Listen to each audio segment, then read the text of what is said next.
Boa noite a todos. Que a paz do Mestre Jesus já esteja aí envolvendo cada um de nós neste momento de reflexão. E a leitura que o Dito acabou fazendo para a gente, né? O Espiritismo em nós.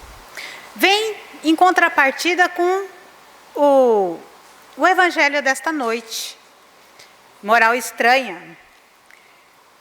Onde muitas das vezes nós abrimos o Evangelho, lemos,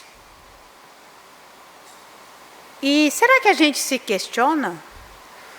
Será que realmente Jesus pega a espada para fazer guerra? Será que realmente Jesus veio para separar pais de filhos, irmãos de irmãs? Como será que a gente está entendendo o que ele quer nos passar? E aí, eu trouxe para nós hoje à noite, dentro da moral estranha, um Jesus revolucionário. Quando ele nos diz assim: não julgueis que vim trazer a paz à terra. Não vim trazer a paz, mas a espada. Vamos prestar atenção como que a gente vai entender, e eu gostaria que vocês buscassem a essência dessas palavras de Jesus. E aí ele continua: porque vim separar ao homem contra seu pai, e a filha contra sua mãe, e a nora contra sua sogra. Nossa, então será que Jesus era um revolucionário mesmo? E aí, eu trouxe aqui para a gente o significado das palavras revolução e revolucionário, para que a gente comece a entender do que nós vamos tratar hoje. Essas duas palavras nos levam de imediato a ideias que geram conflitos, manifestações populares, tomada de poder, muitas vezes de maneira abusiva, sem regras, opressora, ou na direção oposta, para libertar um povo, uma nação daqueles que o dominam. Há, no entanto, duas definições mais amplas para a revolução, que nos traz uma forma de reforma, de transformação, de mudança completa. E revolucionário, ou aquele que introduz novos processos ou grandes alterações. E Jesus realmente veio revolucionar o que estava estabelecido, não com guerras. Foi na forma de apresentar conteúdos espirituais para o povo. Seu evangelho é uma doutrina apoiada em 3 pilares. Aí já se contradiz, né? Quando a gente lê lá: eu não vim trazer a paz, mas a espada. Então, a doutrina de Jesus, ela se apoia nesses 3 pilares: Deus como Pai, o amor como regra de conduta e a imortalidade da alma como lei da vida. Aí a gente já começa a questionar. Então, o que Jesus quis dizer com tudo isso? Isso era profundamente revolucionário para a época, o que faz com que Jesus tivesse um momento muito singular dentro da história, porque ele vai se apresentar de maneira bem diferente em relação a todos os outros homens que Israel conheceu. Tal fato até levou Kardec a dedicar este capítulo, o 23, do Evangelho segundo o Espiritismo, Moral Estranha, ou Estranha Moral, para discorrer sobre algumas falas de Jesus, questionadas até hoje, e que parecem se chocar com o conjunto de seus ensinamentos. quando não suficientemente banhadas pela luz da reflexão e principalmente do estudo. Vamos observar então alguma dessas passagens de Jesus e imaginemos a conclusão, a que conclusão chegaríamos ao absorvê-la somente com a fé cega, ou somente com aquela leitura rasa, né?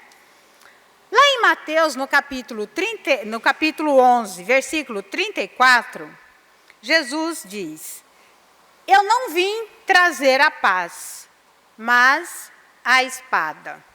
Se a gente lê nessa leitura rasa, a gente já imagina, meu Deus, ele veio para fazer guerra. Então devemos lançar mão da espada e ferir os outros? Vamos continuar. Lá em Mateus, no capítulo 10, versículos 35 a 39, e lá de Lucas, no capítulo 14, 26, ele continua: vim colocar mãe contra os filhos contra os pais, e aquele que não deixar seu pai e sua mãe para me seguir, não será digno do reino de Deus. Meu Deus! Então, ele seria contra a família? Será? E continua. Mateus, no capítulo 12, versículos de 46 a 50. Quem é meu pai? Quem é minha mãe? Meu pai e minha mãe são os que fazem a vontade de Deus. Ah, meu Deus! Ele realmente é contra a família. Vocês percebem? Quando a leitura é rasa, quando a gente não procura se aprofundar, lê entre linhas, como fica o entendimento das passagens de Jesus? Se os ensinamentos que Jesus nos deixou e que reverbera como verdade absoluta em nossas consciências por toda a nossa existência, qual é esse ensinamento, gente?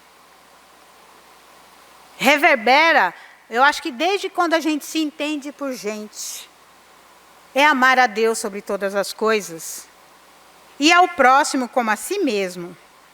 Então, como que a gente pode entender essas passagens e tantas outras encontradas nelas, nas leis de amor?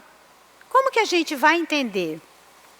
E aí, buscando uma definição no Evangelho dos Humildes, de Eliseu Rigonati, sobre a interpretação dessas passagens, ele nos diz assim, ó: uma ideia, qualquer ideia, por mais nobre que seja, ao aparecer, desperta oposição da maioria. Os hábitos seculares, o comodismo, a indiferença, o interesse, tudo luta contra ela, contra essa nova ideia. Semelhante estado de coisas é motivado pelo pequeno adiantamento espiritual, que caracteriza a grande totalidade dos habitantes da Terra. Então, você vê que a interpretação ela vem do grau de adiantamento, do movimento que a gente faz. Eu gosto de dizer sempre que Jesus, a única coisa que ele pedia para cada um de nós era o esforço em domar suas más tendências, o esforço em buscar, né, compreender os seus ensinamentos. Foi a única coisa que ele nos pediu. O resto ele deu para cada um de nós. Mas a gente sabe, tem um irmão nosso que diz assim: graças a Deus que há várias religiões. Porque já imaginou se todo mundo fosse espírita? Será que a gente teria trabalhadores? Será que a gente teria condições de divulgar a doutrina da maneira que ela precisa ser entendida? Por que essas diferentes religiões? Porque cada um de nós estamos num grau de evolução. até mesmo aqui dentro da casa espírita, né? Cada um chega, adentra, conhece, interpreta de uma maneira. Nós somos como as digitais das mãos, somos diferentes. E o nosso caminhar também vai ser diferente, o nosso despertar vai ser diferente. Bom, cumpre notar que na Terra estão encarnados nós, espíritos, em diversos graus de evolução. Alguns já alcançaram um grau de adiantamento superior e aceitam facilmente as ideias novas. Outros estão em grau inferior de espiritualidade e mostram-se refratários, ou seja, resistentes a ensinamentos mais elevados, para cuja compreensão ainda não estão suficientemente preparados. Daí, gente, se origina a divergência de opiniões, que divide até membros de uma mesma família. Dizendo que Jesus não veio trazer a paz, mas a espada, quis dar-nos a entender que sua doutrina, enquanto não fosse compreendida pela totalidade dos encarnados, seria causa de atritos entre os que a compreenderiam e os que não compreenderiam. E nos adverte que de que esses atritos começariam justamente dentro dos próprios lares. O Espiritismo se bate pela unidade religiosa do mundo, porque a lei divina é uma só. Contudo, a unidade religiosa só será possível quando a Terra tiver acabado de sofrer sua transformação, passando para um planeta de categoria elevada. E essa transformação será apenas de ordem moral. E a Terra já está passando por ela.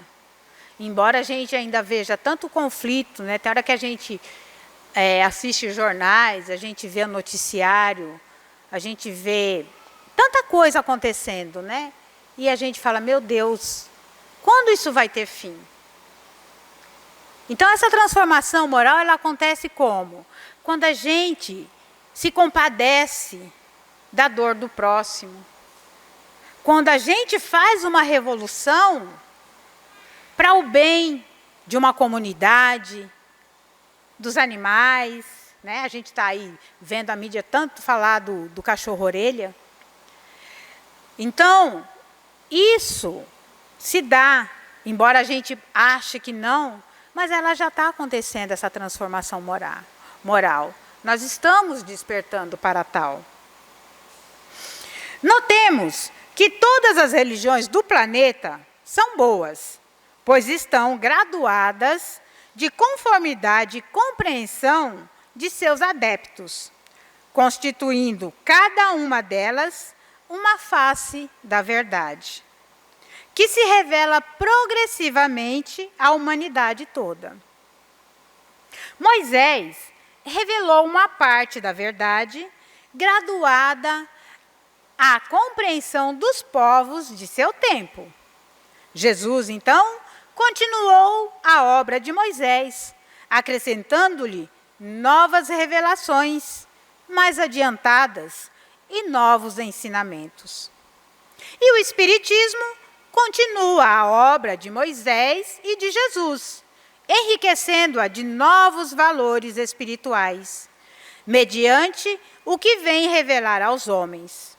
Assim, vemos que o Espiritismo nada mais é do que a continuação das religiões que o antecederam, explicando sobre o ponto de vista mais adiantado, mais racional e mais compreensível. A Moisés e a Jesus cumpria esperar que a inteligência humana se desenvolvesse para que pudesse assimilá-las. Assimilar conhecimentos de ordem superior. E o Espiritismo veio precisamente na época em que a humanidade, já estando com a sua inteligência amadurecida, podia receber ensinamentos novos. Hoje, nós estamos aqui na nossa casa, dando início à nossa evangelização. E nesse livro, O Evangelho dos Humildes, tem uma parte que fala justamente a todos nós, pais e responsáveis por esses espíritos. E ele continua assim, ó. E nós, pais e responsáveis, estamos com as nossas consciências e responsabilidades amadurecidas perante aos filhos, aos netos, aos sobrinhos? E aí a gente volta. Como interpretamos o livre-arbítrio em relação à parte moral e espiritual desses que estão sobre a nossa responsabilidade? Como que nós estamos interpretando? E aí, Rigonati é bem duro para conosco. Estamos sentindo falta desses pequenos na casa espírita, porém, espíritos milenares, pois os pais irresponsáveis não se interessam mais pelo futuro espiritual de seus filhos, com a desculpa de que quando crescerem, eles decidam o que seguir, usando o livre-arbítrio como comodismo, e nada fazem para guiá-los espiritualmente. Que acontece também pelo falso amor que os pais irresponsáveis consagram aos rebentos. Não usam da energia para conduzi-los pelo caminho reto, deixando que eles se percam nas ilusões do mundo. Lembre-se que estamos passando pela transformação moral. O intelecto, que é uma das nossas asas, esse é o caminho que já percorremos, que acabamos, e aí com o intelecto a gente acaba fazendo o quê? Atrofiando a nossa segunda asa, que é a asa da moral, né? Como alçar voo com uma asa só? Nós precisamos ter o equilíbrio. Intelecto e o moral são as nossas duas asas.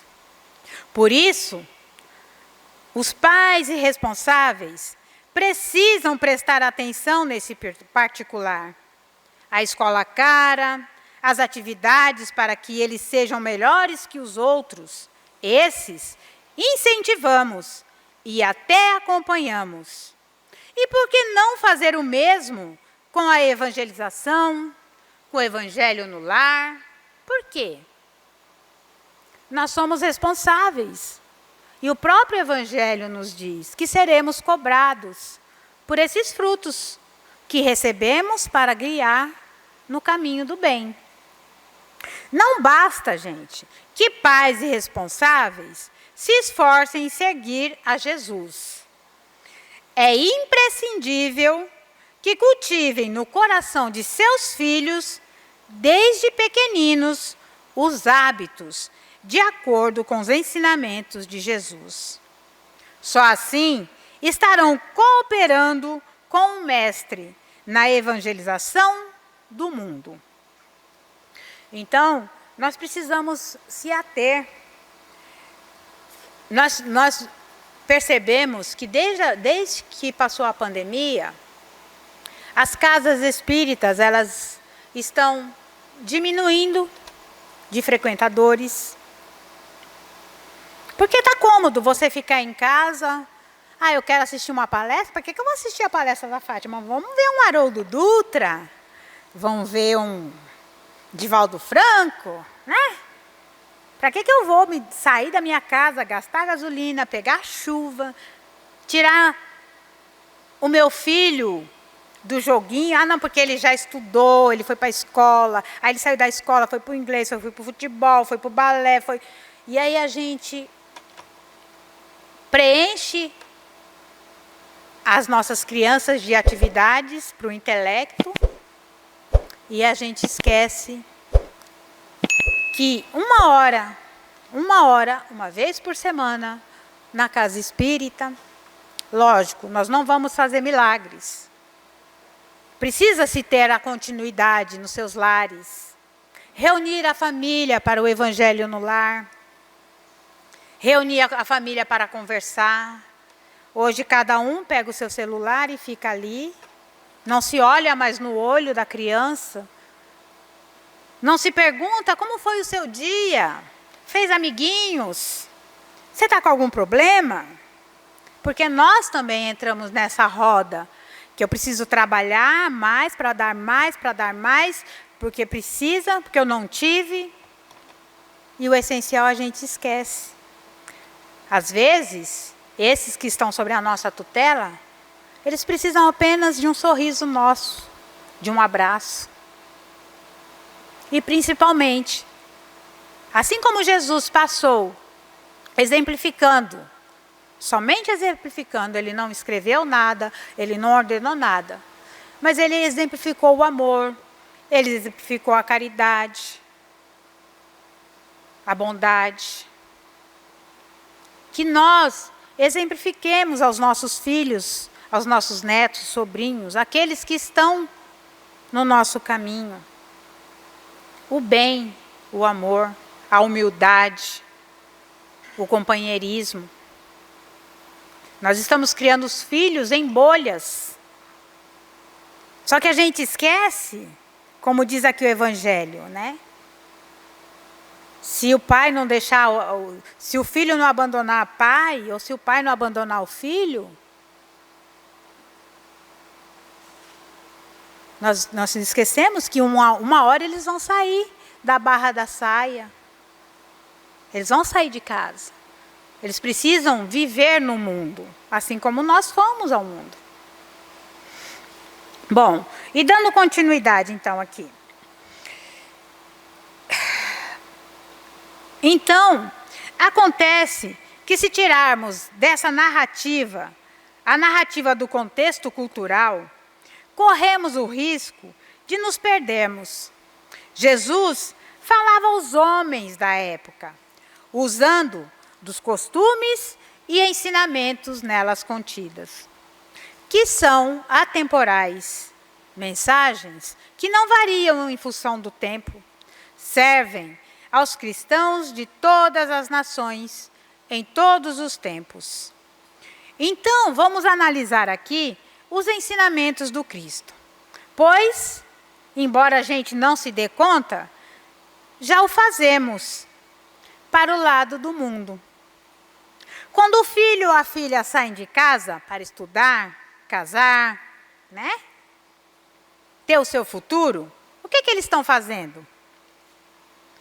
Eles saem, eles estão deixando os pais para seguirem a sua vida. Quando nos movimentamos para uma causa justa, e aí vamos lá citar de novo, né, o cachorro-orelha, estamos causando uma revolução, buscando o quê? Uma transformação, uma mudança completa. É a espada que Jesus cita, para conquistarmos a paz.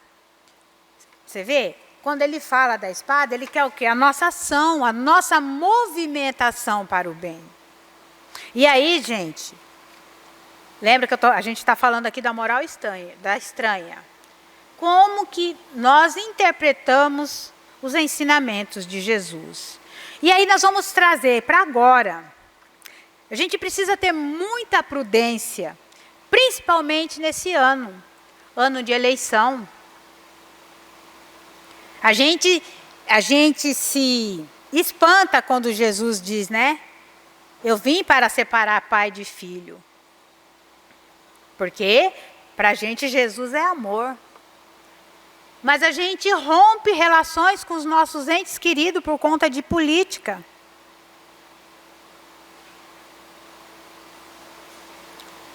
pela falta de análise, de passar tudo pelo crivo da razão. A gente usa o extremismo para as coisas. Tem um ditado que diz que a verdade ela tem 3 caminhos: o meu, o seu e o caminho do meio. Qual é o caminho mais acertado a gente tomar? É o caminho do meio. Então nós precisamos ter cuidado, precisamos ter prudência quando a gente vai comentar alguma coisa de uma pessoa, quando a gente vê uma mensagem nas redes sociais e a gente sai disparando sem analisar, sem entender o que está acontecendo. E hoje, embora seja uma parte muito importante, que é uma das asas do intelecto, a inteligência artificial, ela também vai levar muita gente à discórdia, a separações dentro da família. E o negócio ele é tão realista, que se a gente não parar, deixar a nossa compulsão de clicar ali o dedo, de compartilhar, de comentar, nós vamos ser engolidos por ela. E ela está aí para o bem. Ela ajuda muita gente. E aí entra o nosso amadurecimento espiritual, o nosso crescimento espiritual. Em que fase a gente está nessa caminhada? Não podemos mais alegar que estamos no período da infância. Nós já tivemos Moisés ali, que foi o nosso professor no berçário, no maternal, no jardim. Aí veio Jesus, nosso mestre, no ensino médio, no ensino fundamental, ensino médio. Aí já passamos para a faculdade ali, ó. Chegamos ali no espiritismo. A gente precisa começar a entender e se questionar: em que fase dessa escola bendita eu estou? Se estamos aqui dentro de uma casa espírita, nós já estamos num grau um pouco mais avançado. Mas que lado que está avançando? Que asa que está avançando aí? A asa da moral? A asa do intelecto? Ou o intelecto está falando mais alto porque eu preciso viver nas redes, eu preciso ter, e a gente esquece de ser humanos, ser amigos, sermos fraternos. Bom,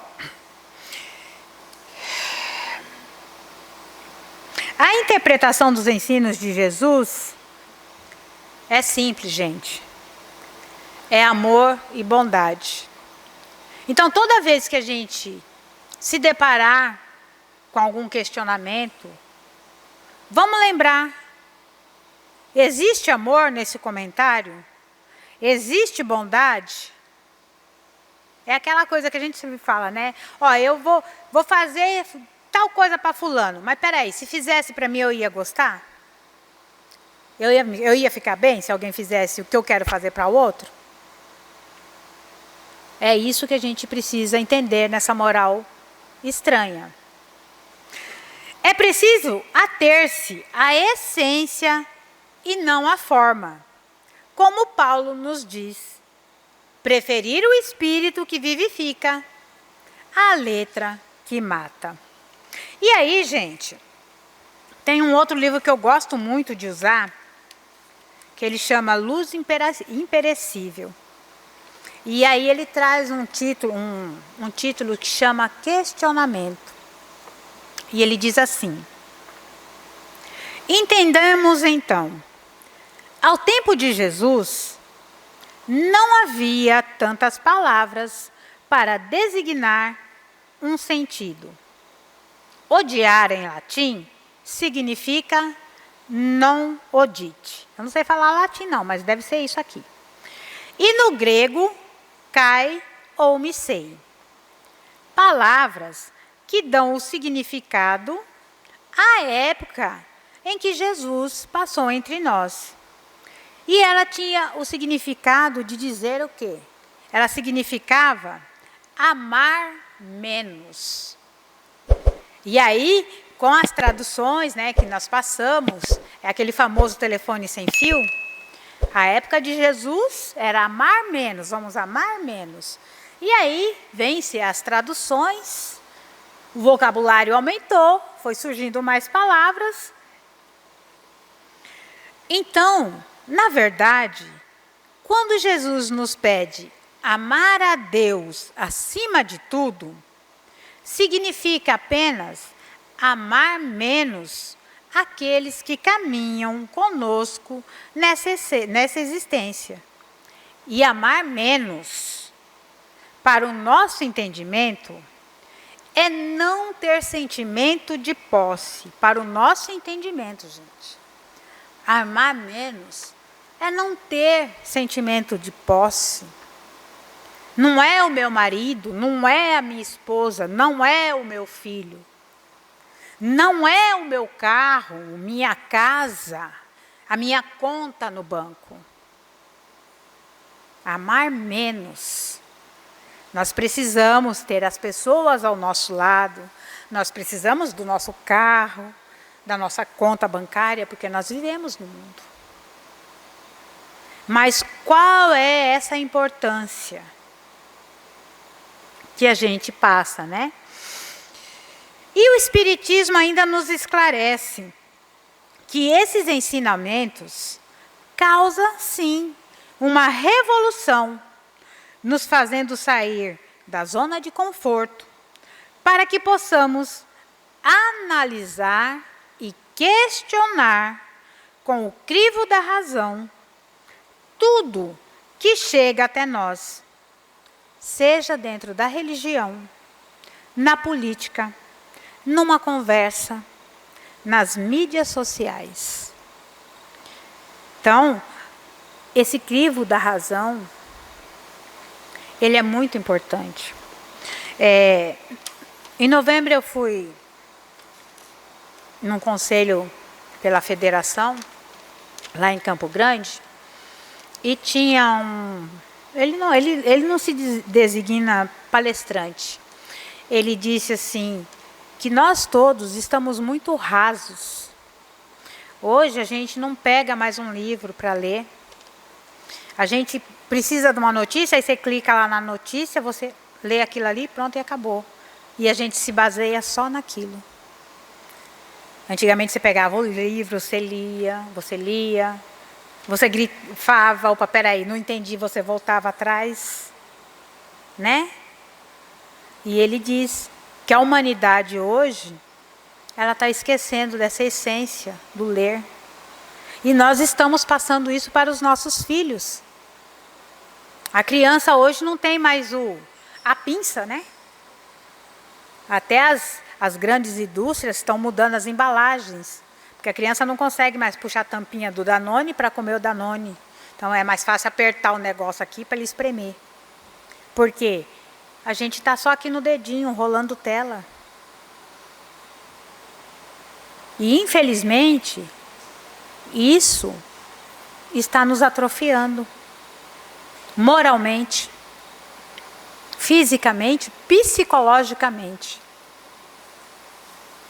A gente esquece, a gente não olha mais no amigo. A gente não pergunta, tá tudo bem? Porque a gente está muito ocupado aqui, ó, no celular, olhando para o celular. Então, o modelo de vida é o que a gente está vendo ali. Modelo de perfeição é a pessoa sorrindo, mas a gente não sabe as dores que estão ali atrás. E a gente quer se comparar a tais pessoas. A gente quer ter o que eles têm. Supérfluo. E a partir desse esclarecimento, entenderemos e veremos mais longe, mais alto, nos mostrando que os verdadeiros laços da afeição são as do espírito e não a do corpo, porque esses laços não se rompem, mas se fortalecem na vida espiritual pela depuração e compreenderemos o que nos disse Jesus. Essa verdade consoladora que nos dá uma enorme força para suportarmos as vicissitudes, ou seja, a sucessão de mudanças que é a nossa vida em aprendizado. Então, quando a gente pegar o Evangelho para ler, vamos refletir. Jesus, ele usava do cotidiano do povo da época para passar os seus ensinamentos. Vocês querem ver uma coisa que eu sempre me contestava? Assim, hoje não, né? Hoje a gente começa a estudar, você começa a pesquisar, você começa... Era quando você pega uma parábola de Jesus, e a grande maioria dela termina assim: jogue-o fora. Lá haverá prantos e ranger de dentes, e queimarão no fogo eterno. E eu sempre me contestava, falei, mas gente, peraí, se Deus é todo amor e bondade, se a gente sabe que nós temos, sim, que acertar as contas, ficar no fogo eterno, rangendo os dentes, chorando, vê a interpretação que a gente faz? Como a gente entende a interpretação? E aí, estudando o Evangelho Redivivo, foi esclarecido, né? Que diz que quando os judeus foram libertos, eles foram para Jerusalém. Até então, lá tinha um espaço ali, tipo um terreno baldio, onde o povo que vivia ali, eles cultuavam o deus Baal. E ali eles faziam sacrifícios. E adivinha quem eram os sacrificados?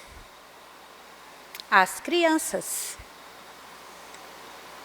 E ali havia-se choros e ranger de dentes, mas eram das mães que viam seus filhos sacrificados. E ali era um lixão. Então tinha a queima, né, dos gases ali, que a gente chama fogo factus. E quando Jesus ele passava os seus ensinamentos, ali chamava Vale do Rinom. Ele falava para o povo dentro de Jerusalém. Aquele que não cumprisse a lição era jogado fora de Jerusalém. Ele sairia da cidade de Jerusalém e ia para esse Vale do Rinom. Então, e eu sempre, eu confesso para vocês que até o ano passado eu achava que a gente ia ficar lá chorando, rangendo os dentes, no fogo eterno. Vê como que a gente interpreta as coisas? Vê como é importante o conhecimento? E a doutrina, gente, ela é muito ampla. Cabe a cada um de nós aceitar o convite de Jesus, do esforço constante de buscar os seus ensinamentos, o seu conhecimento. Que a paz do Mestre Jesus nos envolva, que eu possa ter auxiliado de alguma maneira. Eu digo sempre que a gente que aprende mais não é dito, porque a gente estuda, a gente pesquisa. Eu uso a minha cola, na verdade eu leio, tá? Porque a memória já não ajuda muito. Mas enfim, é sempre com muito carinho, com muita responsabilidade que a gente busca fontes, que a gente traz para vocês tudo aquilo que a doutrina tem a nos oferecer. Lembremos sempre que a doutrina, quem conduz a doutrina somos nós. E muitas das vezes, os limitados somos nós. Porque ela abrange desde a época dos antigos profetas até hoje. Todos os ensinamentos de Jesus. Então que a gente tenha sempre o questionamento, o crivo da razão, o esforço em buscar sair da zona de conforto e seguir Jesus. Muita paz e luz aos seus corações. Gratidão.